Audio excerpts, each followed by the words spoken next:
Hariom to everyone, this side Serin yogini yoga motivational speaker. आशा करती हूँ आप सभी बहुत अच्छी होगी। आज हमारा टॉपिक है कि हम योगा प्रैक्टिस के बाद शवासना क्यों करते हैं।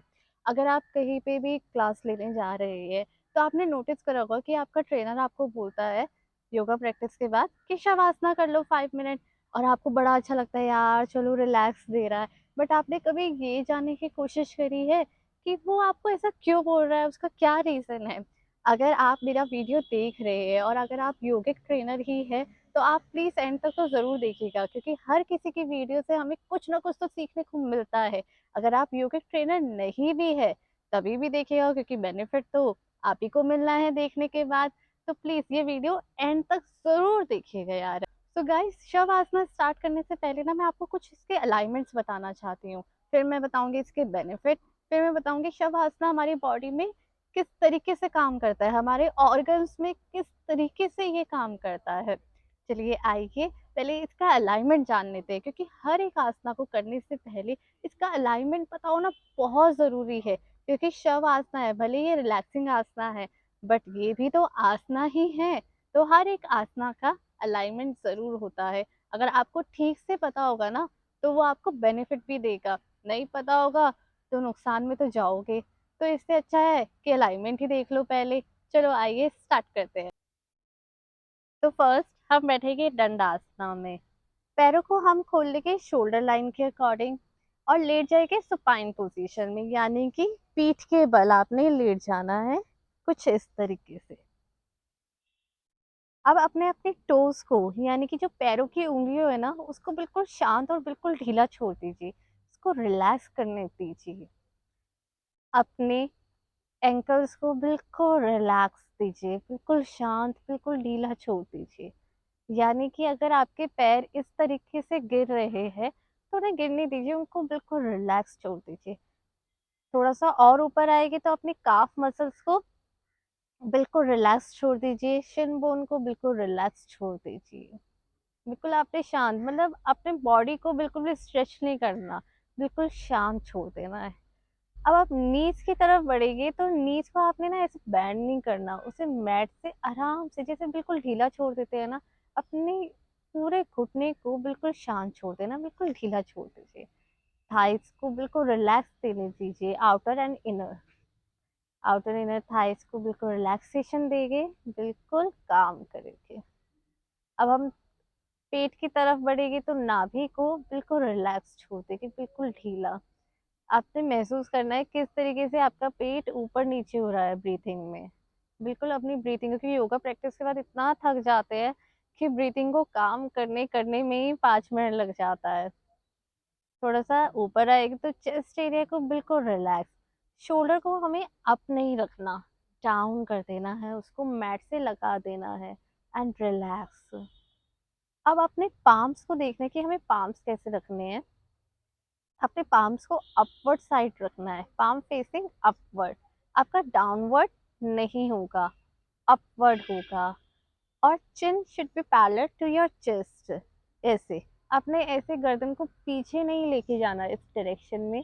No, this is a wrong alignment. आपको उसे बिल्कुल पैरेलल रखना है अपनी चेस्ट के बराबर। अपनी आंखों को बिल्कुल रिलैक्सेशन देंगे, कोई भी टेंशन नहीं लेनी, कुछ सोचना ही नहीं है इस टाइम। और आंखें बंद कर लेंगे। आपका पूरा शरीर ना मैट के अंदर होना चाहिए, आपने ऐसे फैला नहीं देना बाहर की तरफ। मैट के अंदर अपनी एनर्जीज को महसूस करना है, बिल्कुल शांत रहना है, बिल्कुल काम रहना है। और अपना ब्रीथ इन ब्रीथ आउट लेना है।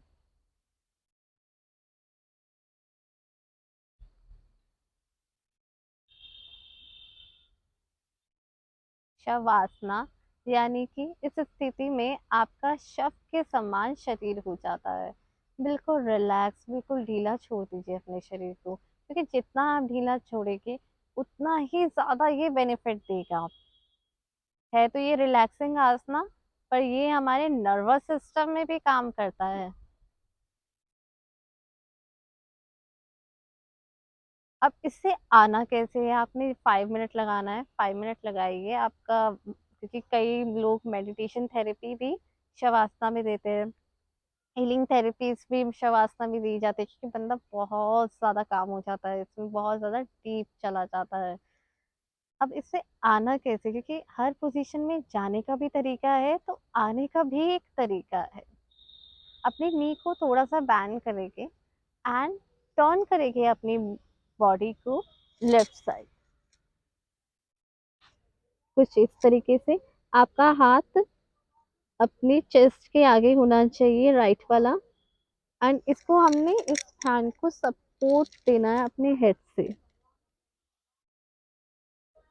सुपाइन बालासना, आइज क्लोज ही रहेगी, आंखें खोलनी नहीं है। अब अपने लेफ्ट हैंड के सपोर्ट से हमें बैठ जाना है सुखासना में।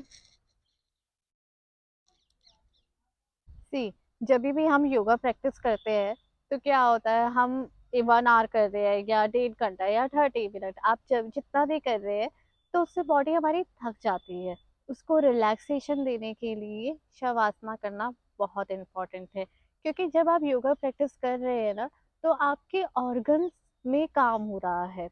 योगा क्या है, हमारे ऑर्गन्स, इंटरनल ऑर्गन्स में वर्क करता है योगा, तो उसको आपने रेस्ट भी तो देना है। अगर आप सोचिए, फॉर एग्जाम्पल, आप पूरा दिन काम कर रहे हैं, पूरी रात काम कर रहे हैं, तो आपका तबीयत ठीक रहेगा?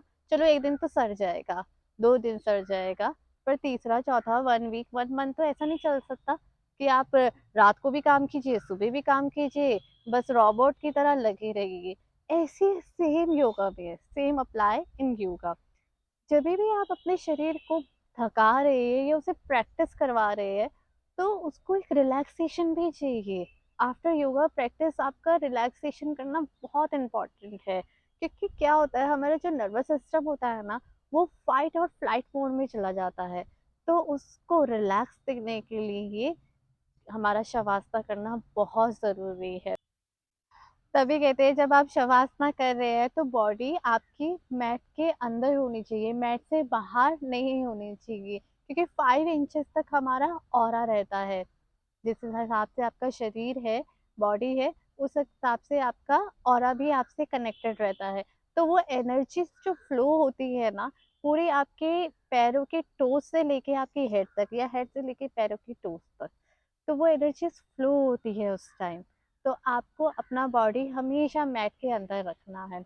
शवासना, जिन लोगों को बहुत ज़्यादा स्ट्रेस रहता है, डिप्रेशन में रहते हैं, इंसोम्निया का प्रॉब्लम होता है, उन लोगों के लिए तो ये कहते हैं कि एक आशीर्वाद है, कि उन लोगों के लिए काफ़ी अच्छा है। अगर मेरा ये गुजारिश है, अगर आप डिप्रेशन या स्ट्रेस या इंसोम्निया किसी बात का अगर आपको टेंशन है, तो आप शवासना कीजिए और ओम चैंटिंग लगाइए, क्योंकि ओम इज़ वेरी पावरफुल। तो कहने के लिए तो ये बहुत सिंपल सा आसना है, बट देखिए इसके अपने आप में कितने बेनिफिट है, एक आसना के कितने आपको बेनिफिट मिल रहे हैं। शव आसना हम सोचते हैं कि बस रिलैक्सेशन देता है, बट कितनी प्रॉब्लम्स को हमारे ये सॉल्व कर देता है उस 5 मिनट में। तो कितना पावरफुल आसना है ये, कि कोई भी आसना हमारा छोटा बड़ा नहीं होता। आसना इस आसना, वो अपनी जगह आपको पूरा बेनिफिट दे रहा है, पूरा का पूरा। अगर आप उसे ठीक तरीके से करेंगे, ठीक अलाइनमेंट के साथ करेंगे, तो वासना आपको बेनिफिट ज़रूर देगा। आशा करती हूँ मेरा ये वीडियो देखने के बाद आप योगा प्रैक्टिस के बाद ज़रूर शवासना करें, और करना भूलना मत, क्योंकि ये आपको बेनिफिट देगा। बिल्कुल सही अलाइनमेंट से करिए, मन शांत होके कीजिए। अगर आप योगा प्रैक्टिस के बाद शवासना कर रहे हैं, तो आप अपने फ़ोन में ही हेडफोन लगा के ओम चैंटिंग लगाइए, क्योंकि ओम चैंटिंग से आपका नर्वस सिस्टम और ज़्यादा काम होने लग जाता है, और स्ट्रेस आप फ्री होने लग जाते हैं। पूरे दिन का कोई ना कोई टेंशन तो रहता ही है माइंड में, तो वो आपको रिलैक्सेशन देता है। हरिओम। आशा करती हूँ मेरा एक छोटा सा वीडियो आपको हेल्प कर रहा हो किसी ना किसी चीज़ में, क्योंकि मेरा सिर्फ यही मोटिव है वीडियो बनाने का, कि मैं आपका हेल्प कर पाऊँ। Hariom to everyone, this side Sirin Yogini, yoga motivational speaker. Hariom.